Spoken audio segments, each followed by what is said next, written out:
Hello, my name is Megan Troick, and in this video I want to talk about tiebreakers. No, I'm not talking about a sports tiebreaker, and believe it or not, we use tiebreakers all the time when it comes to the law. You know that we use tiebreakers, especially when it comes to family law. We use tiebreakers when it comes to custody issue, because if mom and dad can't agree, they're going to be at an impasse. And so we say, okay, bring in a neutral third party who will make those decisions. Well, in 2023, the law when it comes to tiebreakers just revolutionized.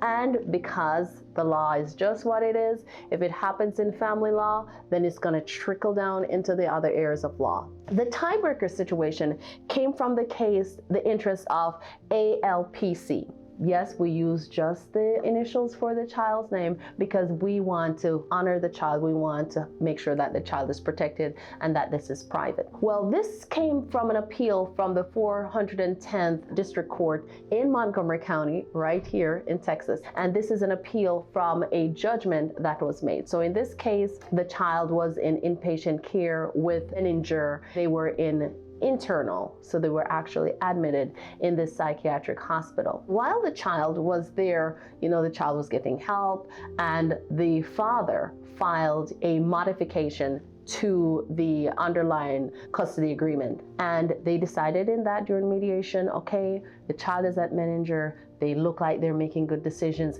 Let's make them be the tiebreaker if the father and the mother can't agree. Well, Menninger did not like that, and they came and they filed and they said, no court, we want no part of this. We weren't a part of that mediation. We weren't a part of that agreement, and we will not be the tiebreaker. Of course, the court looks at it and said, yes, you didn't join Menninger.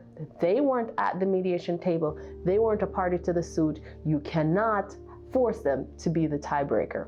What does that mean in the context now of wills and trusts and estate plan? As you know, many of us have guardians designated for our children. Make sure you let the person who you've designated know that you have chosen to be the guardian of your child. Or if you have tiebreakers in your trust because you have co-trustees and you're like, okay, I want co-trustees, but if John and Jill can't agree, then I want Paul to come in and be the tiebreaker.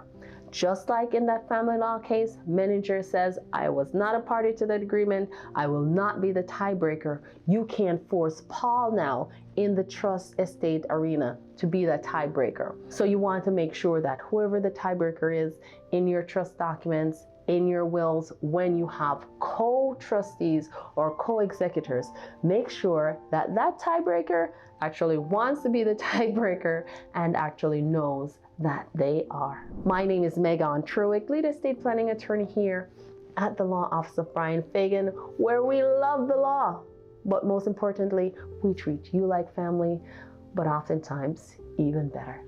Hello, thank you for watching our video. And because you made it to the end of that video, we're offering you our new estate planning handbook.